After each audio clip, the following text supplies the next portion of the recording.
comércio lá. Você pode andar tranquilamente sem pagar taxas alfandegárias entre os países, tá bem?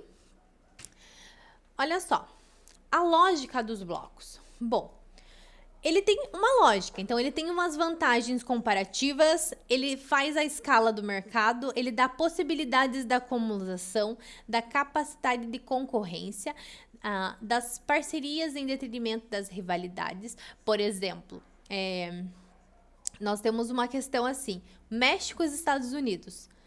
O Trump quer tirar o México do NAFTA, por exemplo, que é o bloco dos países norte-americanos lá, que é o tratado de livre comércio desses 3 países, Canadá, Estados Unidos e México.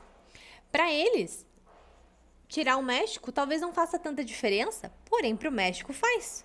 O México depende muito dos Estados Unidos.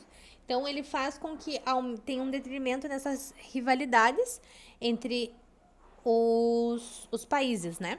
Então, das áreas de consumo preferencial. Então, existe toda uma lógica. Ele aumenta isso e com a economia mundial globalizada, a tendência comercial é de que esses blocos econômicos, eles têm uma facilidade, uma finalidade e de facilitar o comércio entre esses países membros. Então, eles adotam isenção de impostos, eles reduzem taxas. Isso faz com que esses blocos se desenvolvam, tá? Então, grandes multinacionais, são grandes empresas, Nestlé, Adidas, eles alimentam o FMI, que é o mercado interno, tá? Então, esses países subdesenvolvidos dependem desse organismo supranacional para evitar um endividamento externo, tá? Então, eles ajudam nisso, favorecer a economia, tá bem? Então, olha só, os princípios da OMC. Bom, eles não fazem a distinção dos países membros, eles querem reciprocidade, eles querem um acesso do mercado em igualdade de condições e uma concorrência leal, tá? Então, olha só, os primeiros blocos econômicos surgiram na União Europeia, tá? Na verdade, a União Europeia surge lá em 1940, tá? Com esses países. Ele vai começando a se separar até chegar na União Europeia. Aqui está 28 países, mas é porque não está contando com o Reino Unido. Agora são 27, tá bem? Bom, a União Europeia, ele começa lá no Tratado de Roma. Aí ele faz a recuperação pós-guerra, né, Eles tentam afastar aquela ameaça socialista que a gente encontra até hoje, mas não existe mais, tá, gente? Não tem mais. O socialismo não tem mais tanta força para afetar a economia, tá? A integração econômica e a eliminação das diferenças. Então, eles querem evitar uma nova guerra. Essa é a questão. Então, em 1991, eles têm um novo tratado que define o euro. A partir de 2002, o euro é uma única moeda para todos eles, tá bom? O Tratado de Amsterdã amplia a resolução da livre circulação de pessoas. Hoje você pode entrar livremente em qualquer parte da Europa que faça parte dos países da União Europeia. Por exemplo, agora, o que vai acontecer com o pessoal que trabalha no Reino Unido e mora ali na França? Então, são etapas que eles vão ver agora, nesse novo ano. Então, nós não temos muito bem uma resolução de como isso vai ser resolvido entre eles, tá? O Parlamento Europeu, que é a União Europeia, os PESCs, que é o Sistema de Defesa Único, que é uma união militar, Tratado de Lisboa, que é uma adoção de uma Constituição única, tá bem? Coloquei um efeitinho aqui, ó, mas tá ótimo. Então, esse é um mapa de integração. Então, ele começa desde 57 até 2007. Na verdade, a gente pode falar que até ano passado, né? Quando o Reino Unido decidiu sair da União Europeia, ok?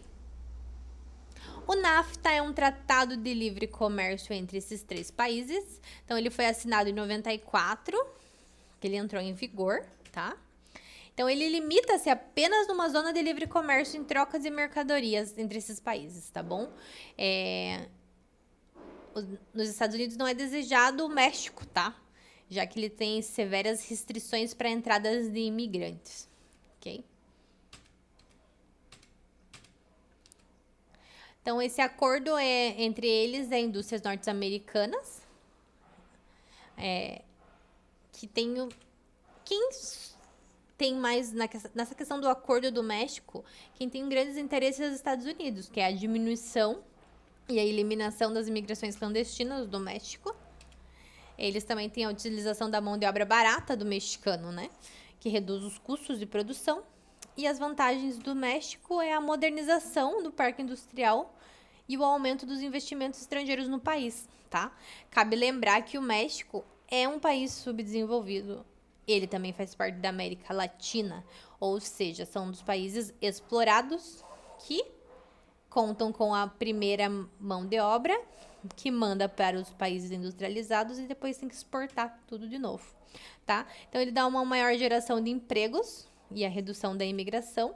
Então, isso se torna uma vantagem para o México, porém, para os Estados Unidos não tanto, fazendo com que os Estados Unidos sempre tenham aquela questão assim, o México entra, não entra. Então, eles fazem o que eles querem porque eles são poderosos e assim o México fica a ver navios, tá? Até agora, não foi assinado nenhum acordo para o México sair, apesar do Trump não negar que isso é uma vontade dele, tá?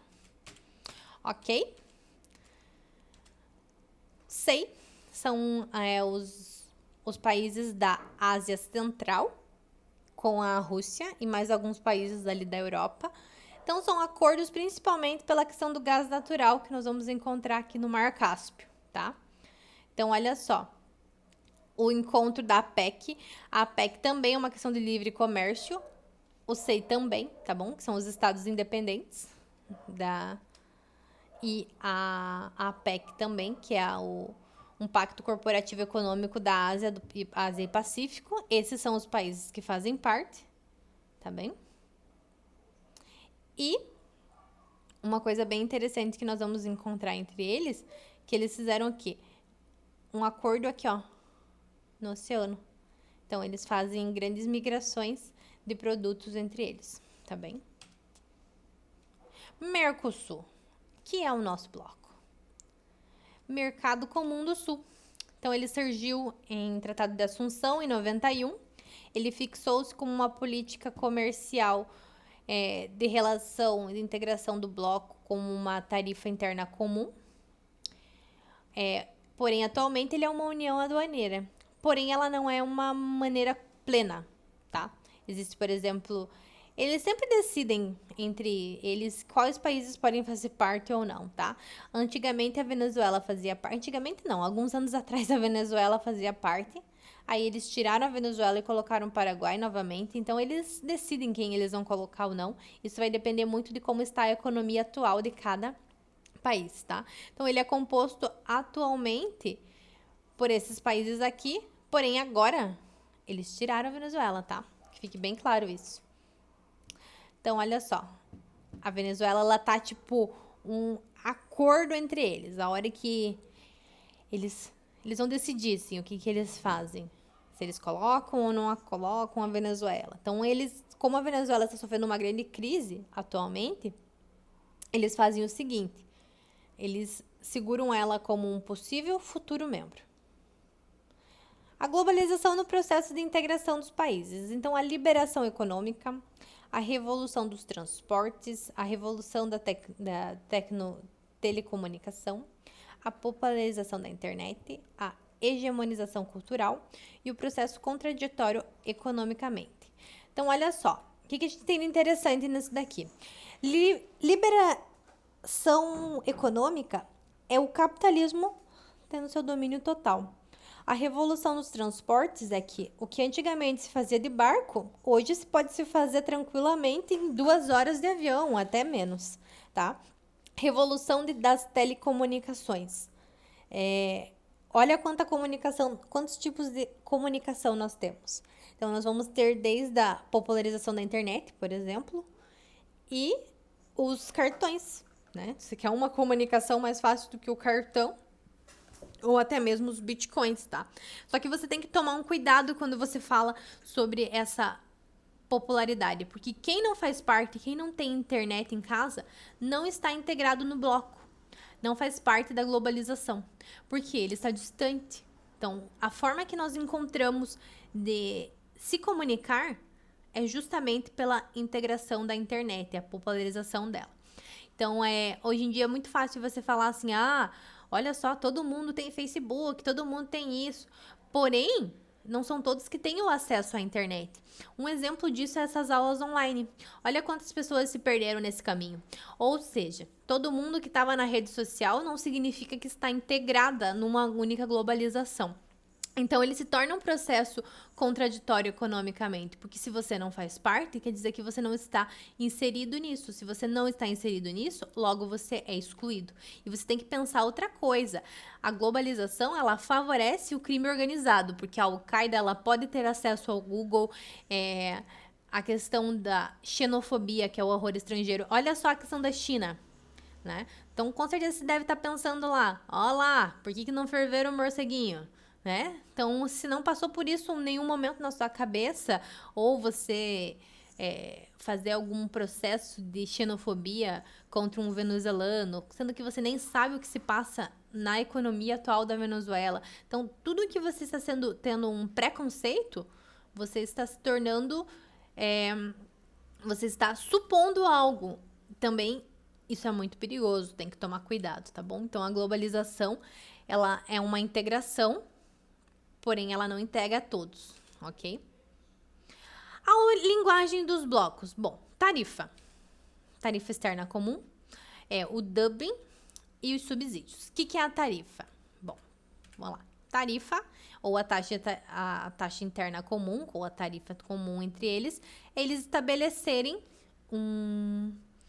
uma mesma taxa para cada país, assim eles favorecem a concorrência. O dumping, ele é uma forma de venda do mercado estrangeiro que está abaixo do valor.